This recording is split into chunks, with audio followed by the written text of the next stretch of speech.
Yo, what up? And this video is about my worst drug experience ever. Let's get it, nigga. Yeah, I'm flexing the extended. Brendan Rory Smith the Wesson. Yeah. Okay, so look, back then I had this girlfriend. She was a little rat ass, weak ass, dumb ass bitch. What's up, everybody? But I was young. I was 19. I was very much so in love. But what happened?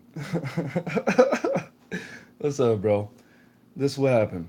So I'm gonna give you the backstory first. So this was my girlfriend for about a year and a half, and we were doing a long distance thing. I stayed in Atlanta, she stayed in Chicago. I moved to Chicago actually for her.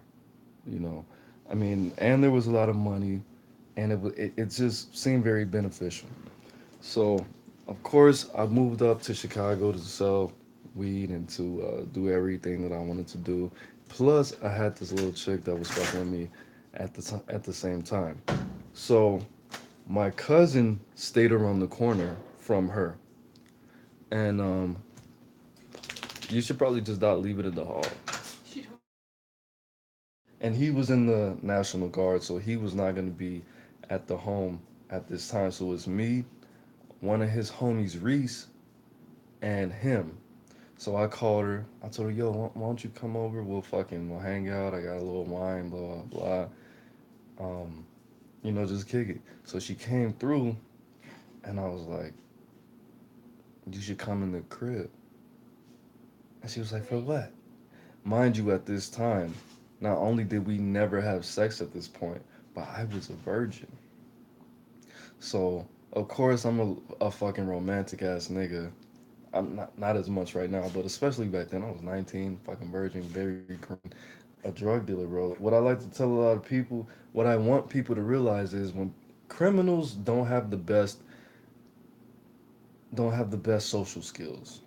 They might be able to talk to people, they might be able to carry on and do certain things, but as far as romantic relationships and certain forms of relationships, a lot of criminals, career criminals, drug dealers, stick up kids, bank robbers, gangsters, their romantic relationships are very fucked up because that's not something you indulge in when you're living a life of crime.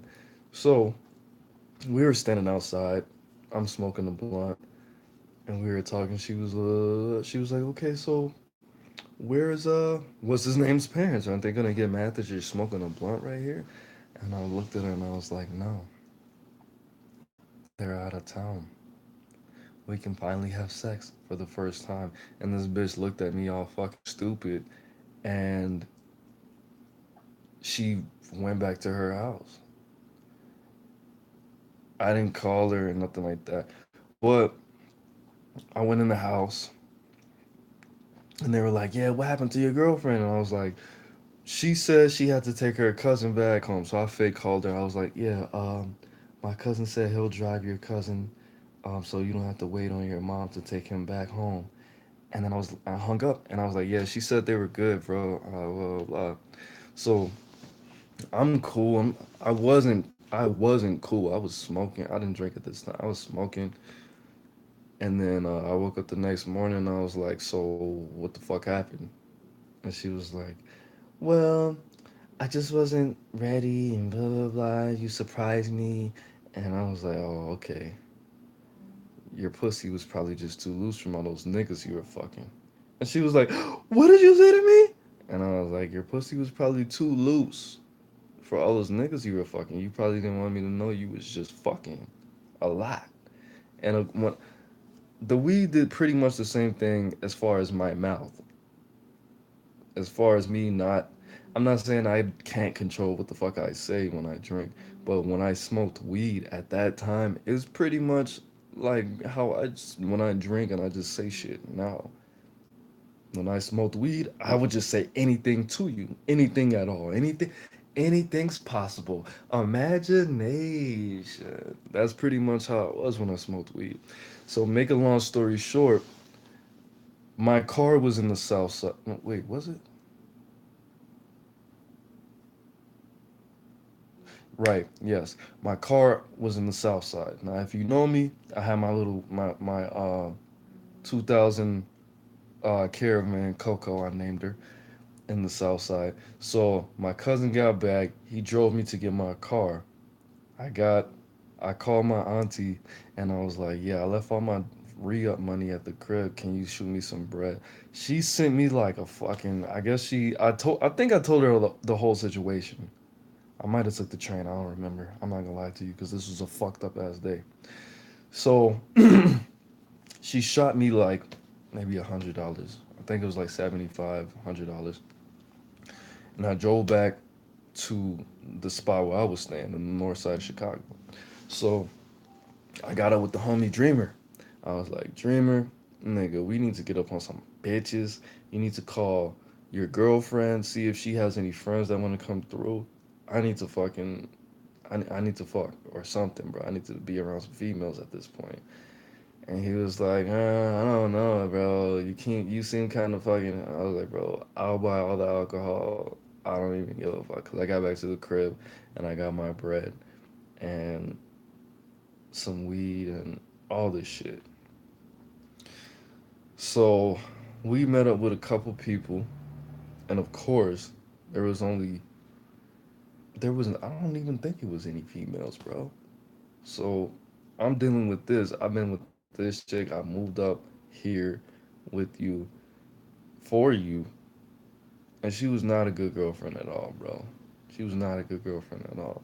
Moved up here for you, and then her fucking response was, "Well, I didn't tell you to move up here." I mean, I got that, but at the time, I was 19. I didn't get that. I get that now. But I was 19, and I was just thinking with something that shouldn't be. I was a simp, bro. I was very much simp life. So I was just thinking about all the conversations we had, and my intuition was just telling me all this bullshit. And we were sitting in this complex, and I was sitting in the car here listening to some music. I was in the back seat. The homie driver, Dreamer, was in the driver's seat, and the homie Sad Boy was in the passenger seat. And at this point, I took like 3 Vicodins, nigga. I was only 19. Took 3 Vicodins, and I drank like probably like 8 beers, 8 to 10 beers, something like that. Not that much for how much I was accustomed to drinking. And something told me, something just the thought popped in my head, bro. You only drink 6 beers. Why are you this fucked up? And as soon as I thought that, I got nauseous, and I had this tin can. You know how they put the popcorn in that fucking tin can? And I looked at it and I was like, I gotta throw up. And I fucking took it, I popped the cup, and I'm like, ugh, ugh. And I looked at it and I was like, this shit is fucking neon green. Now everybody knows when you throw up neon green, what happens. That's how Jimi Hendrix died, bro. And I was thinking about, I was like, what the fuck did I do today? What did I do? Ugh. And I was like, okay, I took 3 Vicodins, and I didn't drink that much, but I didn't eat that much, and I've been smoking weed and cigarettes. Ugh. Bro, I swear to God on my son's life, I threw up like more than 15 times. More than 15 times. More. More than 15 times, bro. And and this is probably like the 10th time I'm throwing up. I'm like, bro, Drvg, I need to take me to the I need to take you to the hospital, bro. I'm fucking crying and shit. And this is why, I mean, I believe in karma, but if you don't believe in karma, this shit's not gonna affect you. But this fucking faggot ass nigga, this fucking, I don't know if he's a faggot ass nigga right now. And I'm not saying faggot as in homosexual. I'm saying faggot as in a person with undesirable personality traits. This faggot ass nigga said to me, bro, I don't have a license, and this is your car. If I drive you to the hospital, how am I gonna get home? And I'm like, ugh, bro, I get you money for a cab or something, right? He's go to the hospital, I don't know, something, ugh.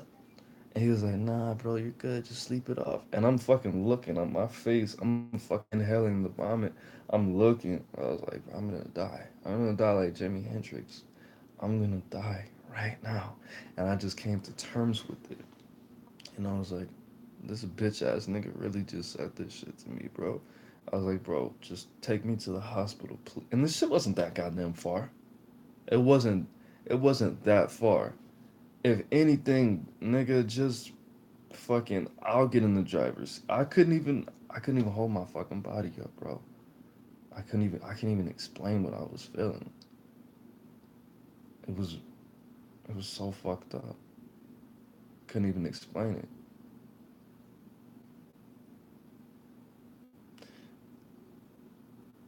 And then what happened?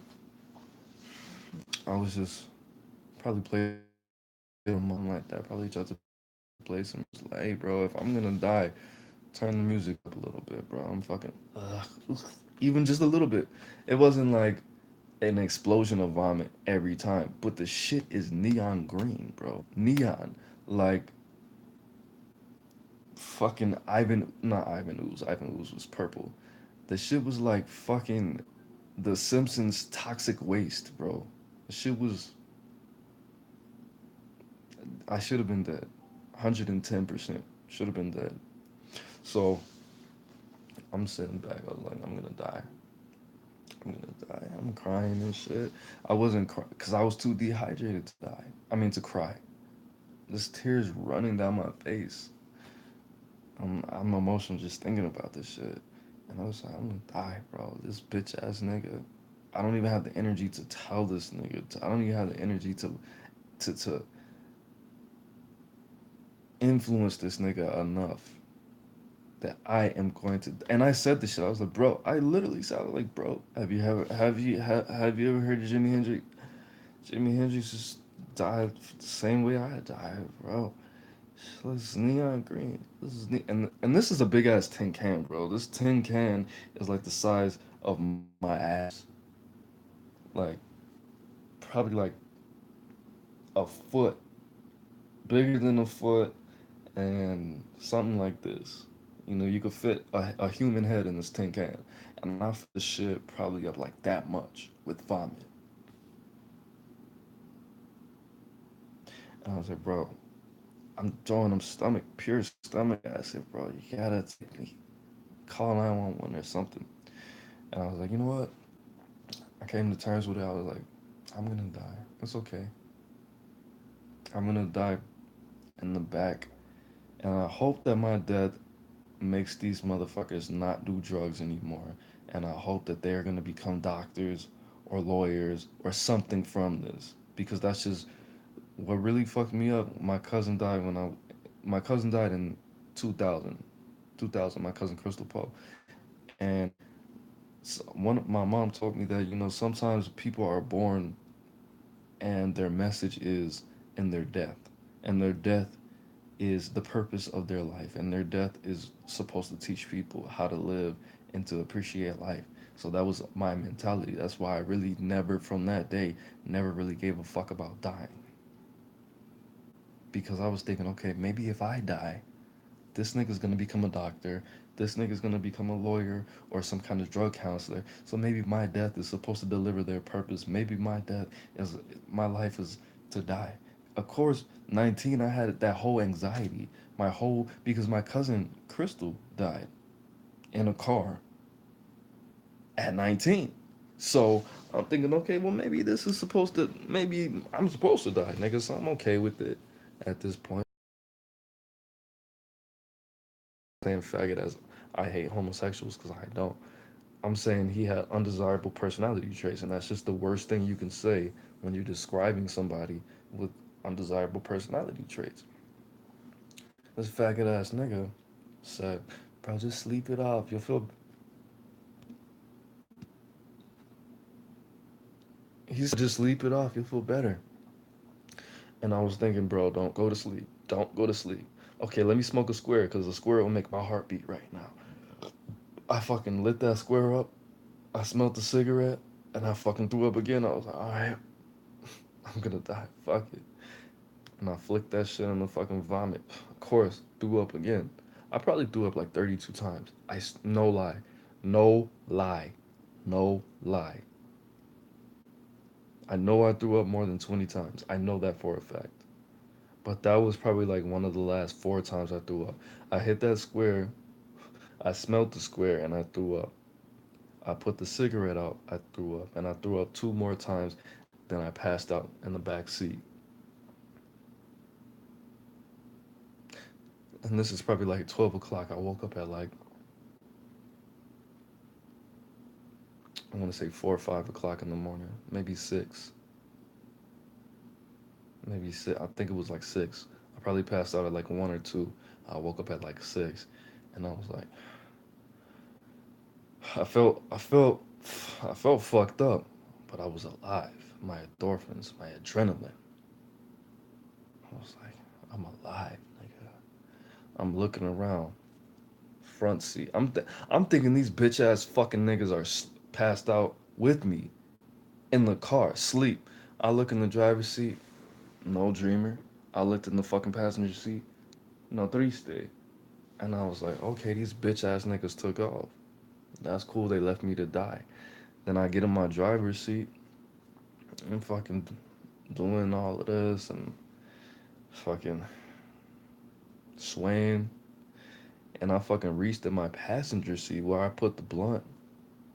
It's no blunt. So you mean to tell me these bitch ass niggas left me to die and stole my weed?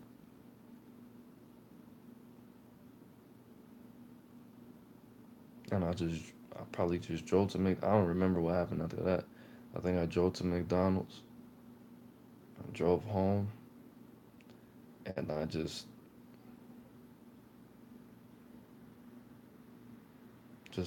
kicked it after that. But I don't want to say karma did anything to them. I mean, as far as karma, I'm not even gonna put that out there. But they paid for what happened, and they will if they didn't. But that was the worst experience that I ever had with drugs. I've overdosed on opiates twice. I think once before that and once after that. But it was just that's why you gotta the emotionalism, bro. That just can't exist. That just cannot exist in a lot of people, bro. You can't you, drug use cannot be a reaction, bro. That cannot be your reflex. Your reflex cannot be drugs. Your reflex cannot be a cigarette. Your reflex cannot be a drink. Your reflex cannot be a blunt because that is going to be the behavior that dictates your motherfucking life. Lost my life at 19 because of some buckethead ass bitch that cheated on me hella times and didn't want to fuck because she kept cheating on me and her pussy was probably loose. Bro, that was not a good reason to not be alive. That's the worst. That's the worst reason possible. That's why I tell you motherfuckers, yeah, you can have a little girlfriend, but if you're not over 25, this shit's not gonna be serious, bro. As much as you think, the bitch doesn't like you. She's trying to adjust herself to your personality because she needs attention. Because if she doesn't adjust to you, she's not gonna get the attention she needs. If you're under 25, 9 times out of 10, that's what it is, bro. You can't really feel that much love if you don't. You can't feel love if you don't have experience about life. You can't feel that much love if you don't have self-discipline. You can't feel love if you don't love yourself. So for you to depend on somebody to keep you in a state of mind that is gonna be healthy, that's fucking ridiculous, my nigga. Don't love people if they don't have self-discipline. Don't love people if they don't love themselves. Don't love people if they don't have their purpose, if they don't know their purpose. And don't love people if you don't have any things about yourself that reflect those same things, bro.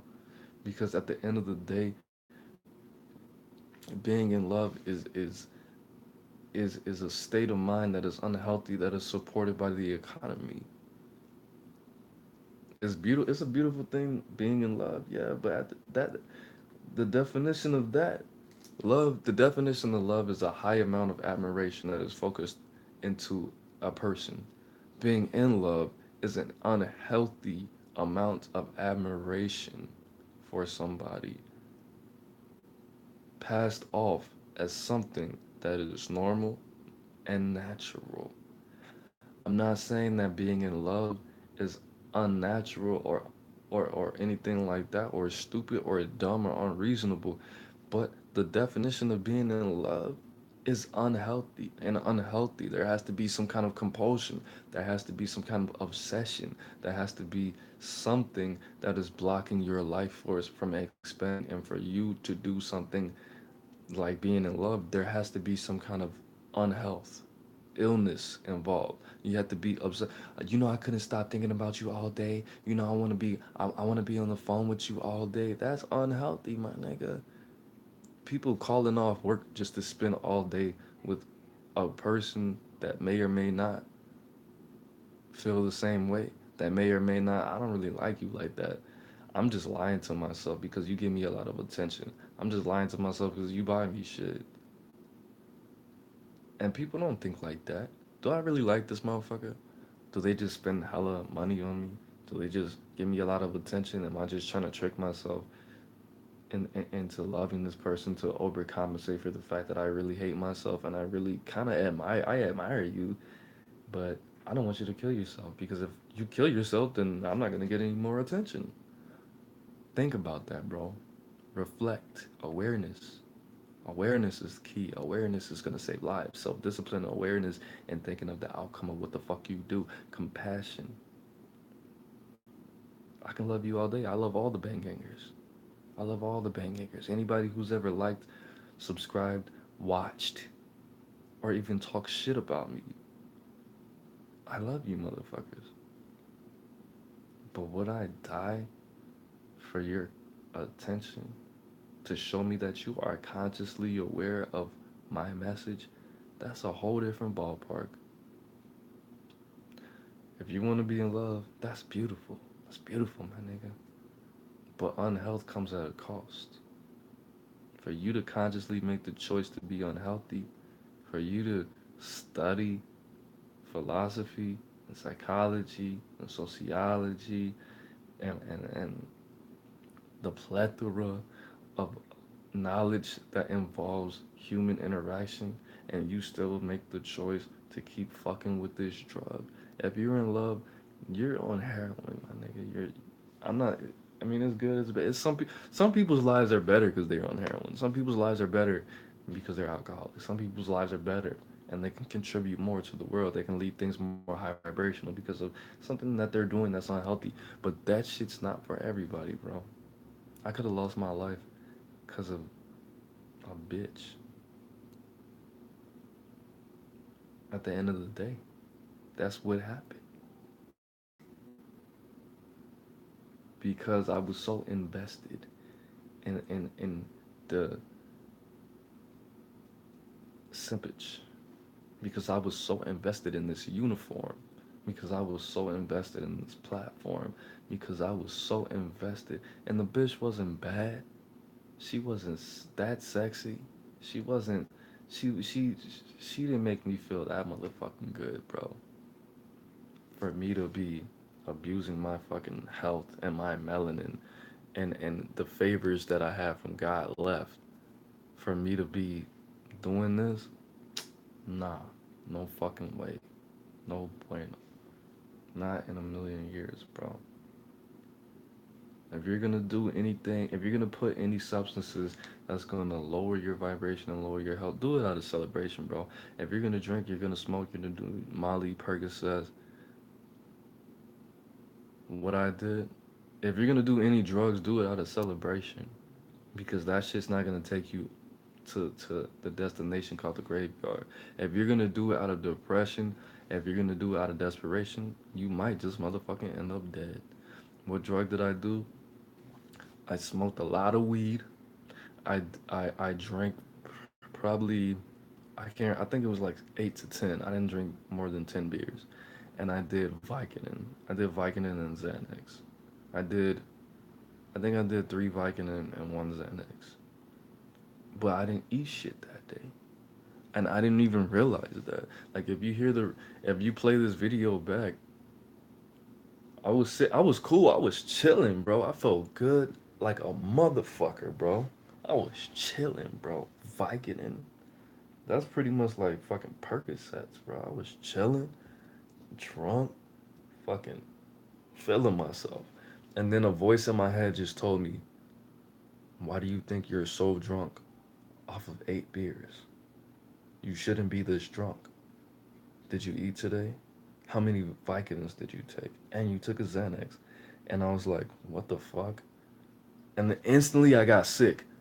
I felt good, and I heard that voice in my head. It was my subconscious mind. Maybe it could have been God. Maybe if I ignored that, I would have been dead. But I was just like, what? The voice. I swear to God, bro. I swear to God, my nigga. I was just sitting there. Ooh, turn that up, bro. Yeah. Jeezy like this drink. Jeezy like this smoke. Jeezy like this mix. I'm at hammer with his. And then I was just sitting there, and I started breathing. My heart start beating all fast. And then the voice in my head said, "Why are you so drunk?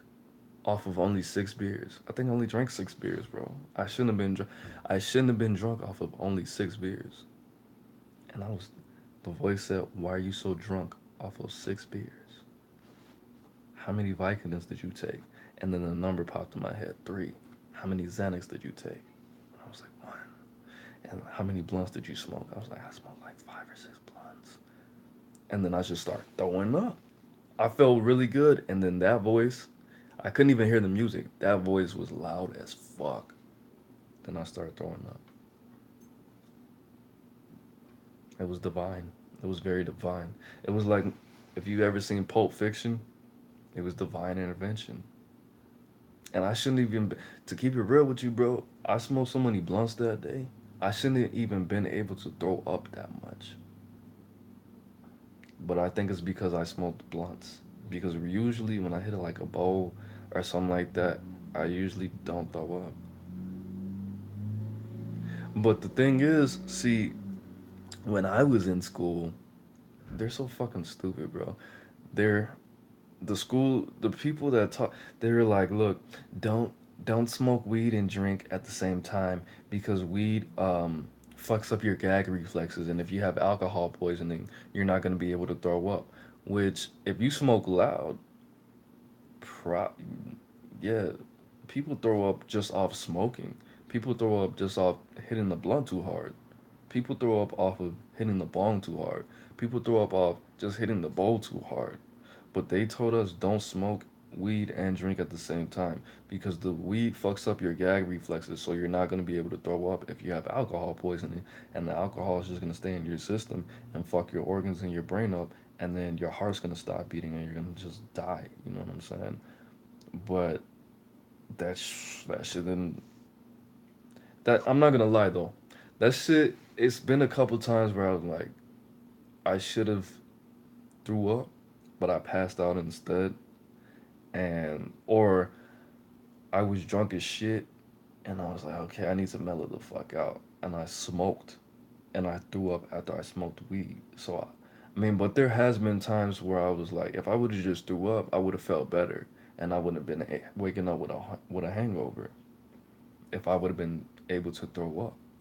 And I think it's a mental thing, honestly, because weed has only stopped me from throwing up twice. And I think it was because I was hungry. But if you think about that day, I was, again, I keep saying that I was 19, nigga, I'm only 150 right now. I was 135, fucking 5'8". I grew since then. I didn't eat shit all day. I'm full of negative energy at that point. 3 Vicodins, a Xanax, 6 beers, 5 blunts. Yeah, I should have been fucking dead. Cause I wouldn't even take that shit right now. And I probably ate two and snorted the whole other one, or some form of combination of that. Definitely. But then The worst part about it is the niggas left me for dead. I told him take me to the hospital. This bitch ass nigga said it's more important that you survive and you can live for another 70 years and serve a greater purpose than for me to either get pulled over for not having a license or me not be able to get home. Like, nigga. And the and then these fucking motherfuckers stole my weed when I woke up. And these bitch ass niggas didn't call me for like a week. They didn't even none of that shit, bro. And of course, at that point, I was just in a whole different. What's up? What'd you say? I threw up from smoking 3 backwoods with alcohol too. I felt like if I moved, then I would puke. I just couldn't hold it anymore. Yeah, bro.